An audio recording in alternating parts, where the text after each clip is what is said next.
Hello my beautiful वंशान family, welcome to my dream world. My secret crush का next part start करते हैं। आपको स्टोरी जैसी भी लगे प्लीज़ कमेंट करके मुझे ज़रूर बताएं। पिछले पार्ट में हम लोगों ने देखा था कि दादा दादी को सदमा लगता है। दोनों खुश भी थे और दुखी भी, क्योंकि उनके पोते की अभी तक शादी नहीं हुई थी और वो उम्र से छोटा भी था। इसलिए वह तय करते हैं कि यह एक राज रखा जाए। डॉक्टर भी सहमत थे और 24 घंटों की ईवो की देखभाल के लिए एक डॉक्टर को हायर करते हैं, जो और कोई नहीं बल्कि हाउशवान था, जो ईवो का बहुत प्यार के साथ ख्याल रखता था। दिन बीत रहे थे, ईवो का पेट शो हो रहा था। इसलिए ईवो के दादी ने तय किया कि ईवो जब तक उसकी डिलीवरी नहीं हो जाती तब तक ईवो घर में रहेगा। लेकिन ईवो मना करता था और छोटे बच्चों की तरह जिद करता था। हाउशवान ही था जो हर वक्त इसका ख्याल रखता था, उसे समझाकर शांत करता था। दादा दादी ने ईवो को बच्चों के पिता के बारे में हमेशा पूछता, लेकिन उसने नहीं बताया। जब दादा दादी पूछकर थक चुके थे तो उन्होंने पूछना छोड़ दिया। बाद में उन्होंने पूछना बंद करने के बाद इस बीच ईवो के पिता और भाई उन्होंने हमेशा ईवो को पूछा कि वह वापस क्यों नहीं आ रहा था। कुछ ना कुछ बहाना करते हुए वो मना कर देता था, लेकिन ईवो कभी भी जान का जिक्र नहीं किया करता था। ईवो के पिता हमेशा ईवो को बिजनेस संभालने और घर आने अपने भाई के साथ कंपनी संभालने के बारे में कहते थे, लेकिन ईवो को बिजनेस कंपनी संभालना नहीं था, अपनी प्रेगनेंसी को छुपाना भी था। जान को सामना नहीं करना चाहता था, पता नहीं, लेकिन उसे डर था कि अगर जान की शादी हो चुकी हो या फिर वो किसी के साथ डेट कर रहा हो, वो इससे अच्छा है कि वो जान से दूर रहे और दूरी बनाकर रखे। अब उसे डॉक्टर बनना था। हाउशवान इसमें ईवो की मदद कर रहा था। ईवो के दादा दादी जब ईवो को पिता से बात की थी वो नाराज़ थे, लेकिन अपने पिता के आगे किसी की नहीं चलती तो वो चुप थे। अब ईवो ने अपनी प्रेगनेंसी और डॉक्टर बनना ये दो चीज़ों पर ध्यान दिया, और जब बच्चों का जन्म हुआ तो ईवो और उनके दादा दादी बहुत खुश थे। ईवो के दादा दादी ने बच्चों को संभाला और ईवो ने अपनी डिग्री को हासिल किया। साथ ही ईवो के दादा दादी ने बच्चों को अच्छे तरीके से संभाल लिया। ईवो ने भी अपनी डिग्री हासिल की और लंदन के बड़े हॉस्पिटल में ऑर्थोपेडिक डॉक्टर से जाना जाता था। ईवो अब ठीक था, लेकिन इतने सालों में वह अपनी जानवों को नहीं भूला था।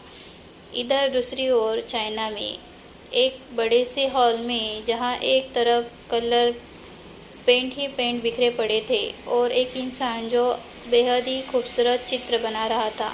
उसके पूरे शरीर पर पेंट लगा हुआ था और बाहर से कोई नॉक करते हुए कहता है, मास्टर मास्टर, खाने का समय हो गया है। वह इंसान कहता है, नहीं, अभी मुझे भूख नहीं है। लेकिन मास्टर, आपने सुबह से कुछ नहीं खाया है, प्लीज़ अब आपको खाना चाहिए। आपने दवाई भी नहीं ली है।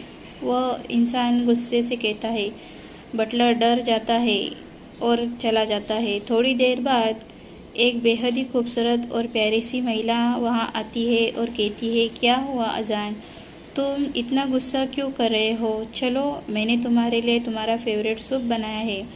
लेकिन शीजे, और कुछ नहीं अजान, चलो हम पहले नीचे चलते हैं, तुम कुछ खा लो और अपनी दवाइयाँ ले लो। ऐसा कहते हुए वह उसके व्हील चेयर को घुमाते हुए वहाँ से ले जाती है।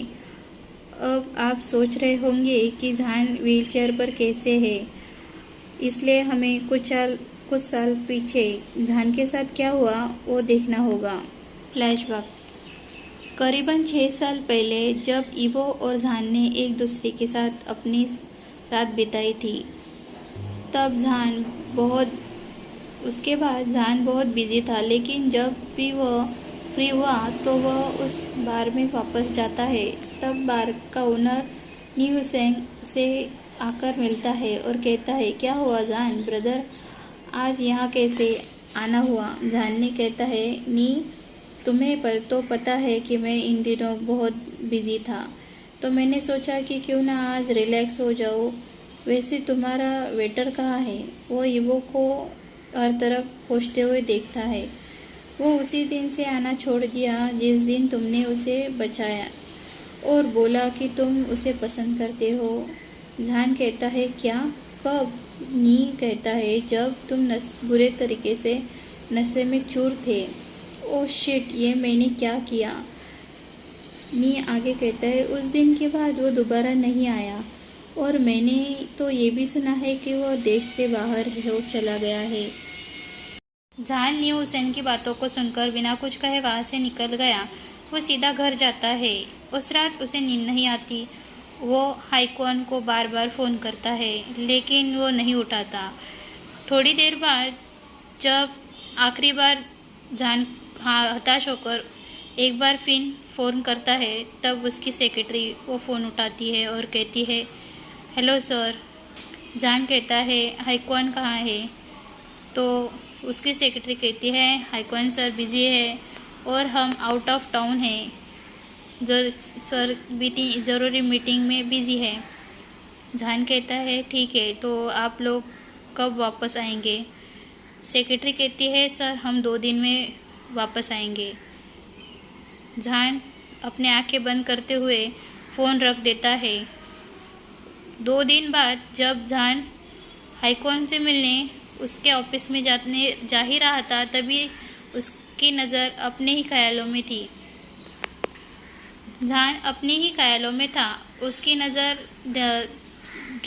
रास्ते पर नहीं थी। जहान जब हाईकॉन से मिलने जा रहा था तब उसका ध्यान अपने ही ख्यालों में था। उसे पता भी नहीं चला और उसके कार का एक कार ने टक्कर मार दी, जिसकी वजह से जहान का बहुत बड़ा एक्सीडेंट हो गया। जहान का ड्राइवर की तो मौके पर ही मौत हो चुकी थी और जहान बुरी तरीके से घायल था। करीबन 12 घंटों तक जहान का ऑपरेशन हुआ। उस एक्सीडेंट में के बाद जहान 2 महीनों तक कोमा में था। जब जहान को होश आया तो उसे पता चला कि उसके कमर से नीचे का भाग पूरी तरीके से लकवाग्रस्त हो चुका था, यानी कि वो अब चल नहीं सकता था, जिस वजह से जहान पूरी तरीके से हताश हो चुका था। जहान बहुत दुखी था। उसने किसी को भी ये ना बताने के लिए कहा कि वो अब चल नहीं सकता। साथ ही उसने जो मेंशन के अंदर अपने आप को कैद कर चुका था। जहान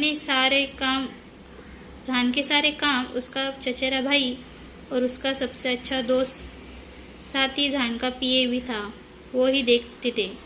जहान ने दुनिया से दूर हो चुका था, ना किसी से बात करता था ना किसी से मिलता था, बस घंटों तक कमरे में बंद रहता था।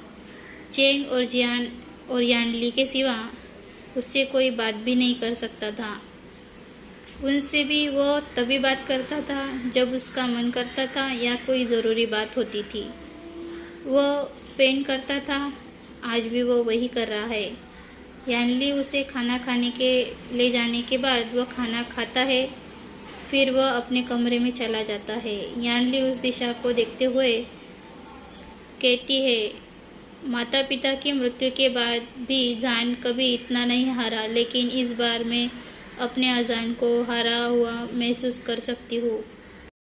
यानली की आंखों में आंसू थे। वह चेंग को बोलती है अजय, तुम्हें पता है ना कि हमारा अजान कितने प्यारा बच्चा था, लेकिन अब उसकी ऐसी हालत देखकर और उसे रोने आ जाता है। शीजे आप मत रोइए प्लीज़, मैंने उसके लिए एक थेरेपिस्ट डॉक्टर को हायर किया है। मैंने सुना है कि वह डॉक्टर ऐसे पेशेंट को ठीक कर सकता है। यानली अपने आंसुओं को पोंछती हुए और चेंग को देखते हुए कहती है चेंग, क्या ये सच है? चेंग हाँ में सिर हिलाते हुए कहता है हाँ शीजे, शायद हमारे अजान को ठीक कर पाए। यानली के चेहरे पर आशा की किरण दिखती है। वह आगे कहती है वो कब आने वाला है? बस 2 दिन के बाद। मैंने वहाँ के सीनियर डॉक्टर्स से बात की है।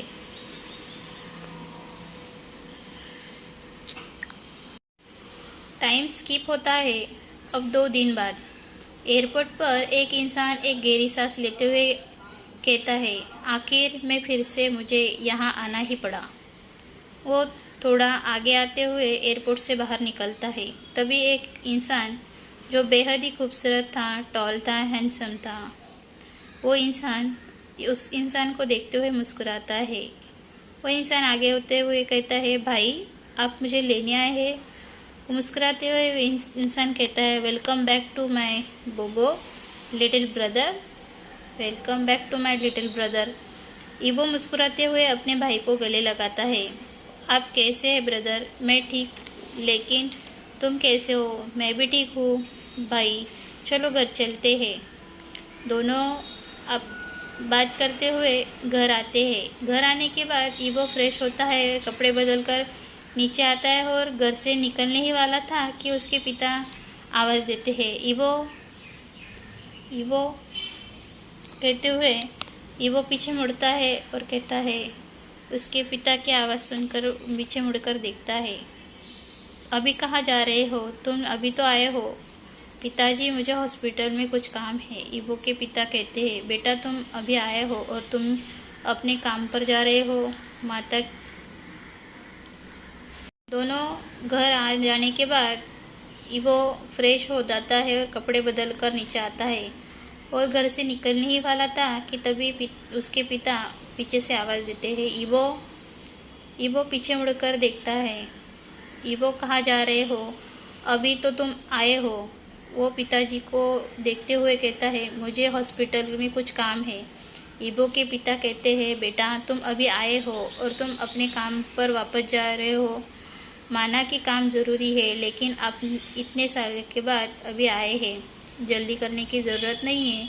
लेकिन पिताजी, काम जल्दी ख़त्म होता है तो मैं जल्दी वापस जा सकता हूँ, ईबो ने कहा। ईबो के पिता को, तुम्हारा क्या मतलब है? फिर से लंदन जाना चाहते हो? ईबो हाँ कहता है और कहता उसके पिता को अब गुस्सा आ जाता है।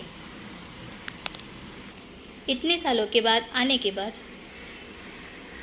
माना कि काम ज़रूरी है, लेकिन आपको इतनी भी जल्दी करने की ज़रूरत नहीं है। लेकिन पिताजी, काम जल्दी ख़त्म हो जाता है तो मैं जल्दी वापस जा सकता हूँ, है ना? ईबो के पिताजी गुस्से से देखते हुए कहता है, क्या कहा तुमने? तुम्हारा मतलब क्या है? तुम फिर से लंदन जाना चाहते हो? वो हाँ कहता है। ईबो कहते हैं, आखिर मैं पेशेंट के लिए तो यहाँ वापस आया हूँ ना पिताजी। पेशेंट अगर जल्दी से ठीक हो जाता है तो मैं जल्दी लंदन वापस जा सकता हूँ। ईबो अपने भोले से चेहरे को दिखाते हुए अपने पापा को कहता है। लेकिन ईबो के पिताजी को गुस्सा आ जाता है। इसका मतलब है कि तुम्हें हमारी याद ही नहीं आती थी। ईबो के पिता और ईबो से अब बहस होने लगती है। हाइकुमान बीच में आते हुए अपने पिता और ईबो को शांत करता है। ईबो आगे कुछ बिना कहे ही वहाँ से चला जाता है।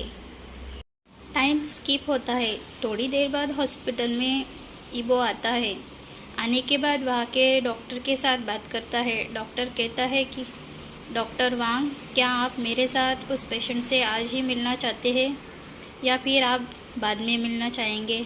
ईबो कहता है, नहीं, हम आज ही मिलने जाएंगे।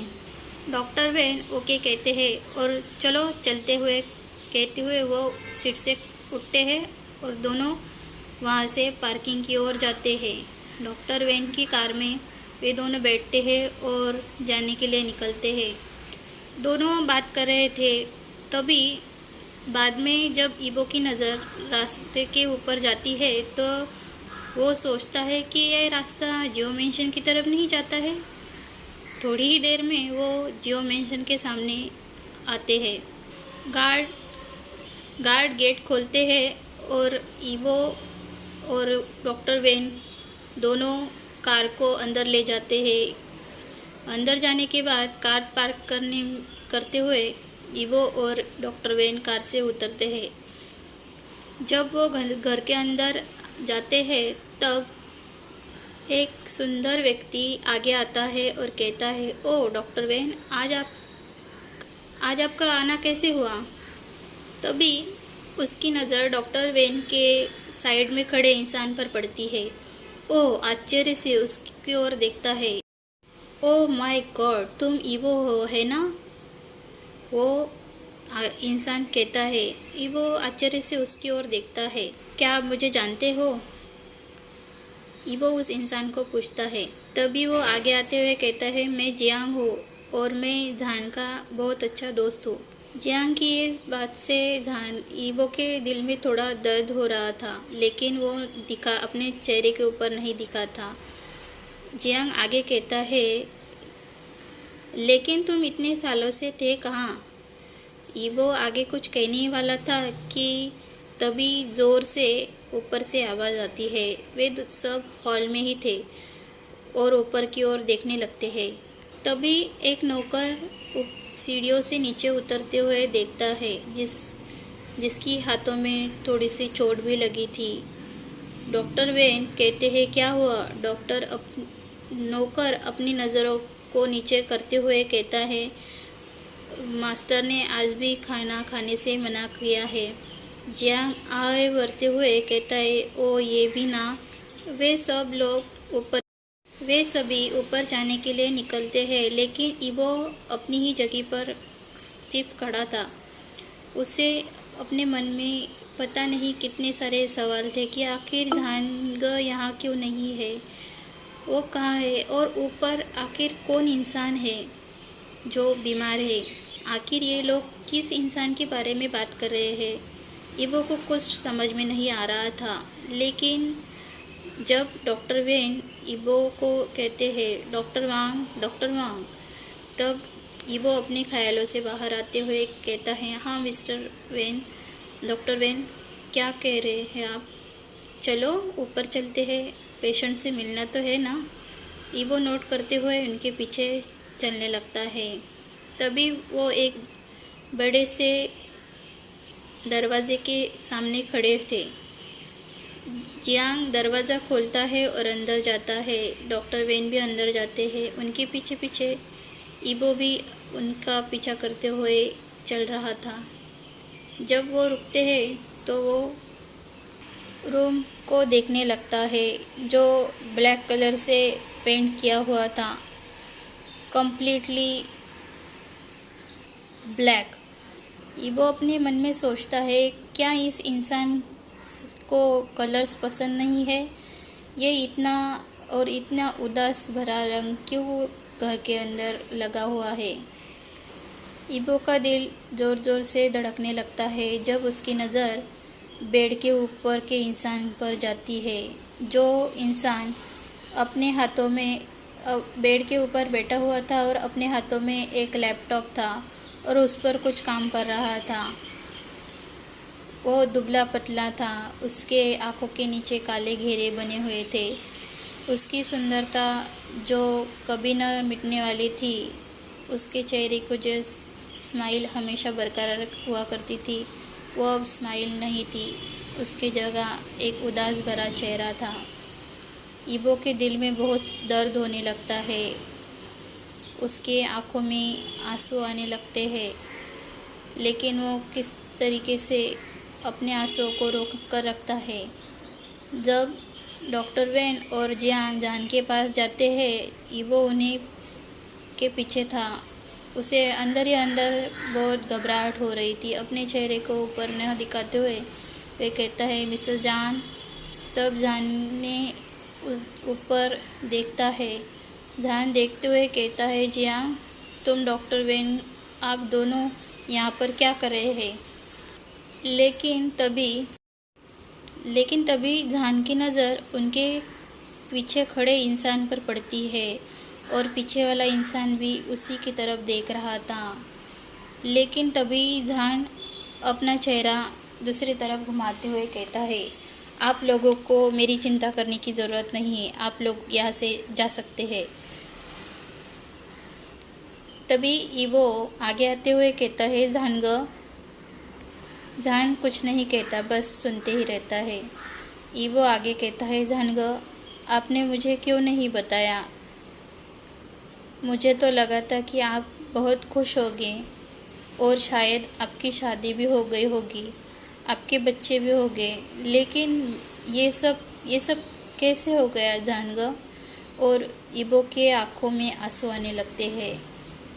ईबो आगे आते हुए जहान का हाथ पकड़ने ही वाला था कि जहान ने अपने हाथ पीछे किया और उससे नज़रों को जहान ईबो से नज़रें चुराते हुए जियांग से कहता है कि मैंने कहा ना कि तुम सब लोग यहाँ से निकल जाओ, अगर तुम लोग यहाँ से नहीं गए तो देख लो।